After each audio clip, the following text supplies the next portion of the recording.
2025年6月、韓国、ソウル市内の大学病院、手術室、モニターに映る波形が、一本の直線になった。医師が時計を確認した。21分間、心臓は止まっていた。脳波は、完全に消えていた。その瞬間、43歳の男性、キム・ジュンホは、どこか別の場所にいた。白い光ではなかった。霧でもなかった。彼が見たのは、一人の女の子だった。小さな手、丸い瞳、自分の顔に、妻の面影が混ざったような、その顔。彼はその子の名前を、はっきりと聞いた。声は聞こえなかった。それでも、確かに、わかった、という感覚があった。そして、ある特定の日付が浮かんだ。その子と、自分が並んで立っている。どこかの公園、春の光、その光景が、まるで記憶のように刻み込まれた。医療チームが電気ショックを3度送った。4度目、心臓が動き始めた。モニターが再び波を描いた。担当医は後に、こう語っている。あの状態で脳が何かを処理していたとは、医学的に考えられない。と、しかし彼は、目を開けた瞬間から言い続けた。娘が来る。と、まだ生まれていないけれど、もうあった。と、この話が単なる臨死体験として終わらないのは、その後に起きたことのせいだ。なぜ彼は、まだ存在しない娘の顔を、正確に見ることができたのか。そして、その、未来の記憶は、どこから来たのか。その答えを探るために、まず彼が倒れる前の日々に戻る必要がある。2025年、春の終わり頃、ソウル郊外の小さな設計事務所に、一人の男が働いていた。名前はパク・ジュノ。当時43歳。建築の図面を引き続けて20年。派手さとは無縁の、静かな日常を生きていた男だった。朝は必ず6時に起きる。妻のためにコーヒーを入れ、窓の外を眺め、それから仕事に向かう。その繰り返しが、彼の人生だった。妻のユジョンは、当時妊娠8ヶ月だった。二人の間に子供はまだいなかった。長い不妊治療の末、ようやく授かった命だった。性別は、女の子だと分かっていた。名前はまだ決めていなかった。生まれてから顔を見て決めよう。と、二人でそう話していた。事故が起きたのは、2025年6月3日のことだ。その日の朝も、いつも通りだった。コーヒーを入れた。妻に、行ってきます。と言った。妻は眠そうに手を振り返した。職場に着いて、昼前に突然、彼は倒れた。同僚が気づいたとき、彼はすでに意識を失っていた。床に広がる血。痙攣する体。脳出血だった。救急車が呼ばれ、病院に運ばれるまでの時間は、わずか11分。しかし、その間にも彼の状態は急速に悪化していった。手術室に入った時、医師たちの表情は険しかった。出血の範囲が広すぎた。脳への圧迫が、すでに限界を超えていた。妻には、最悪の事態も覚悟してほしい、と告げられた。お腹の子を抱えたまま、彼女は廊下で一人、祈り続けた。手術開始から、およそ40分後、モニターの数値が、急激に崩れ始めた。そして21分間、彼の心臓は止まった。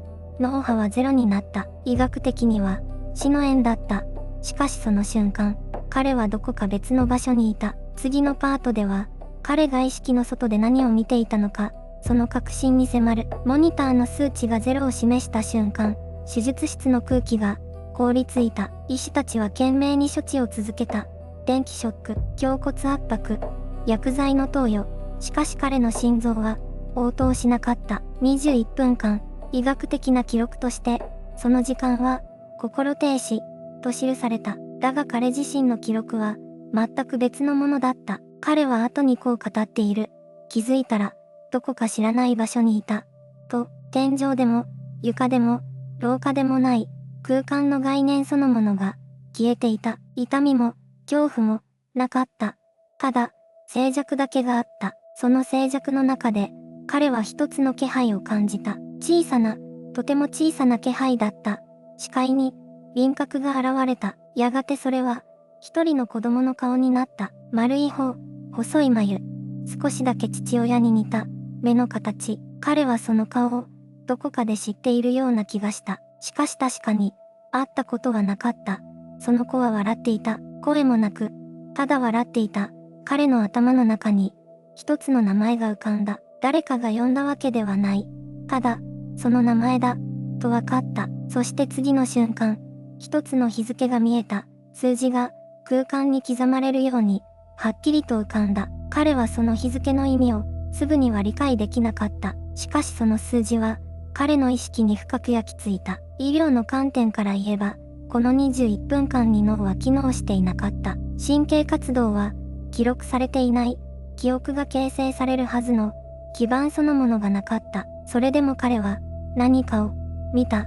そして覚えていた。この体験が単なる幻覚なのか、それとも科学がまだ言語化できていない何かなのか。次のパートでは、彼が意識の外で進んだ道の先、光と闇の境界線で何が待っていたのかに迫っていく。暗闇の中に光があった。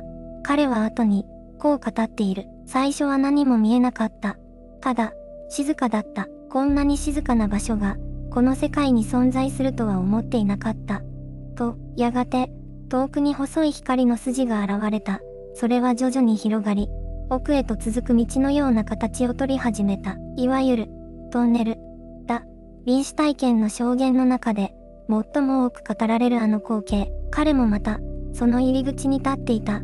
しかし彼が驚いたのは光そのものではなかった。トンネルの先に人影があったのだ。近づくにつれその輪郭が鮮明になっていった。それは12年前に亡くなった彼の父親だった。同じ笑顔で同じ姿勢で静かにそこに立っていた。父さんと呼んだかどうかわからない。声が出たかどうかも。でも確かに伝わっていた。言葉を交わしたわけではなかった。それでも意味は届いた。父は何も言わず、ただ穏やかに微笑んでいた。その表情が意味していたのは、まだ戻れ、という無言のメッセージだったと、彼は確信している。少女と死者が出会う場所。科学は、その場所の存在を認めていない。脳波がゼロの状態で、人は何も知覚できないはずだ。と、だが彼の記憶は、鮮明すぎるほどに鮮明だった。父の声鳴き声。そして、その先に広がる光の中に、もう一つの存在がいた。まだ見ぬ、小さな命が、次のパートでは、彼がその光の中で目撃した、未来の娘との開口に迫る。時間も、記憶も、命の順序さえも超えた。その一瞬の真実、境界。それは、場所ではなかった。光でもなく、闇でもなく、ただ静寂だけがあった。彼は気づいていた。自分がどこにもいないことを、そして同時に、どこにでもいることを。時間が溶けていた。過去も現在も未来も一枚の薄い膜のように重なり合い、区別がつかなくなっていた。父の声が遠ざかっていった。引き止めようとした。しかし手は届かなかった。指先が光の中に消えていくのをただ見ていた。その時彼の前に新たな気配が現れた。小さかった。とても小さかった。子供だった。まだ幼い女の子。だが、彼はその顔を知らなかった。一度も会ったことのないはずだった。なのに、胸が震えた。理屈ではなかった。説明もできなかった。ただ、全身が知っていた。この子が自分の娘だと。彼女は笑っていた。声はなかった。ただ、その目が確かに彼を見ていた。名前が聞こえた。脳からではなかった。どこか、もっと深いところから直接刻まれるように。日付も見えた。数字だった。年と月と日、霧の中に浮かぶように、しかし揺るぎなく、そこにあった。彼は動けなかった。戻るべきか、このまま止まるべきか。教会は彼に選択を迫っていた。少女の世界か、それともこの静寂の中か。娘の目がもう一度彼を見た。その瞬間、答えは決まった。言葉も意志も必要なかった。命が命を選んだ。しかし、彼がその光の中で見たものの全貌は、まだ語られていない。未来の日付と、娘の顔、それが現実と重なる瞬間は、驚くほど詳細だった。彼の意識は、まだ光の中にあった。娘の顔が、遠ざかっていく。しかし消えない。むしろ、より鮮明になっていくようだった。その瞬間、彼の中で何かが開いた。記憶ではない。しかし、夢でもない。それは、パノラマだった。彼が生きてきた43年間が、一枚の広大な絵のように広がっていた。幼い頃、父親に手を引かれた公園の小道、初めて自転車に乗れた夏の朝、母の料理の匂い、初恋の日、胸が締め付けられた感覚、就職した日の緊張と興奮、妻と出会った夜の、あの静かな喜び、すべてが、そこにあった。しかし、ただの回想ではなかった。それぞれの場面に、意味が宿っていた。あの時、なぜ泣いたのか、あの時、なぜ笑えたのか、ここに来て初めて、分かった気がした。傷つけた人がいた。助けられなかった人がいた。後悔のかけらが、いくつも浮かんだ。しかしそれでも、あの光景は美しかった。なぜなら、すべてがつながっていたからだ。あの夏の朝も、初恋の痛みも、妻との出会いも、すべては、あの娘に向かっていた。すべての瞬間が、彼女を生むための一本の道だった。彼は理解した。自分の人生に、無駄な場面は一つもなかったと。遠くで、光が揺れた。娘の輪郭が、再び現れた。彼女の唇が、何かを言っている。声は聞こえない。けれど、わかった。戻って、その言葉が、彼の胸に届いた瞬間、パノラマは静かに閉じていった。そして彼は、教会の向こうへ、足を向けた。帰るべき場所へ、まだ見ぬ娘が待つ。現実の世界へ、その瞬間、すべてが止まった。21分間、静止していた心臓が、突然動き出した。手術室のモニターに、かすかな波形が現れた。一本、また一本、震えるように。けれど確かに、脈が戻った。医師の声が、張り詰めた空気を割った。看護師たちが一斉に動く。数値を読み上げる声、機械のアラーム音、慌ただしい足音、そのすべての音が、彼の耳に、遠くから届いてきた。彼はまだ、あの光の中にいた。娘の輪郭が、ゆっくりと遠ざかっていく。引き止めたかった。もう少しだけ、そばにいたかった。けれど彼は知っていた。今ではない。今は、戻らなければならない。まぶたが、重く感じられた。光が、白い天井に変わった。先生、意識が戻ってきます。誰かの声が耳元で響いた。冷たい空気が肺に流れ込んだ。それが現実だった。彼は、生きていた。医療スタッフが顔を覗き込んでくる。安堵と、驚愕が混ざり合った表情で、担当医は後に語っている。21分間、脳波は完全に消えていた。あの状態から戻ってきた患者を、私はそれまで見たことがなかった。しかし彼の中では、恐怖よりも静けさが満ちていた。娘の顔が、まだ心に焼き付いていた。名前が、胸の奥で響いていた。一緒に過ごすはずの日付が、記憶の中に刻まれていた。それは夢ではなかった。幻でもなかった。あれは、約束だった。彼は薄く目を開け、天井を見つめた。そして静かに、息を吸った。帰ってきた。娘に会うために、まだ、この世界に存在しない娘のために、この経験は、彼自身を根底から変えていく。それは、翌日から始まった。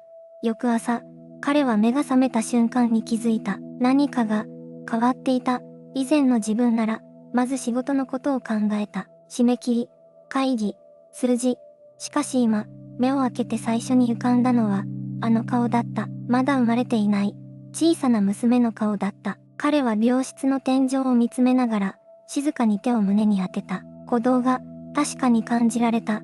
それだけで、十分だった。退院してからの彼は、周囲の誰もが驚くほど、穏やかになっていた。以前は些細なことで苛立った。言葉が鋭くなることもあった。しかし今は、違った。渋滞に巻き込まれても、怒りが湧かなかった。雨が降っても、空を見上げて微笑んだ。妻が最初に気づいた変化は、急がなくなったこと、だった。以前の彼は、常に何かに追われていた。時間を無駄にすることを、極端に恐れていた。しかし今は、ゆっくりと歩いた。ゆっくりと食べた。ゆっくりと、妻の話を聞いた。妻は言った。あなたが帰ってきた日から、家の空気が変わった。と、友人たちも同じことを感じていた。彼の声が、柔らかくなった。笑い方が、優しくなった。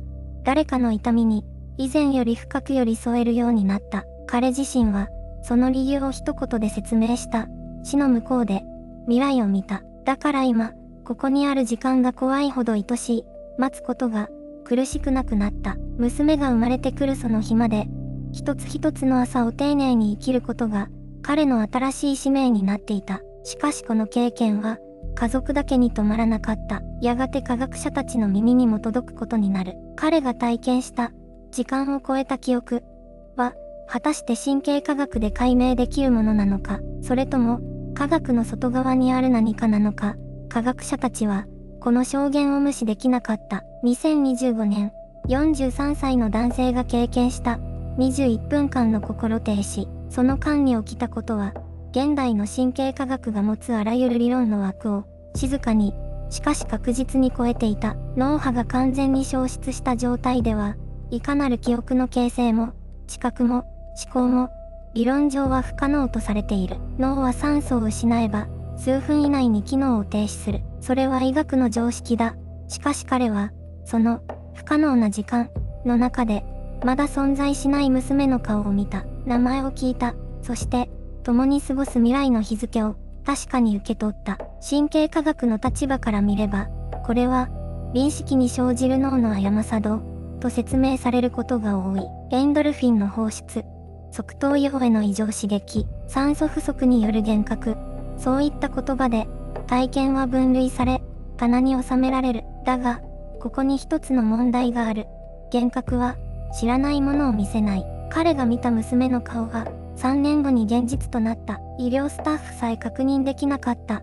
未来の家族がその通りに生まれてきた。これはどの仮説でも説明しきれない事実だ。一方、スピリチュアルな視点はこう語る。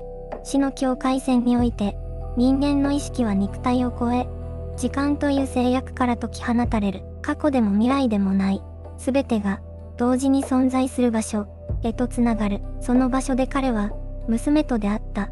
それは幻ではなく、別次元でのリアルな接触だったのだと。科学と霊性、この二つは対立するように見えて、実は同じ問いを抱えている。意識とは何か、時間とは何か、私たちは死んだ後にどこへ行くのか、どちらの答えが正しいかは、まだ誰にもわからない。しかし確かなことが一つある。彼が見た光景は、現実になった。そしてその体験は今、一つの深いメッセージとして、私たちに問いかけてくる。彼は今、こう語る。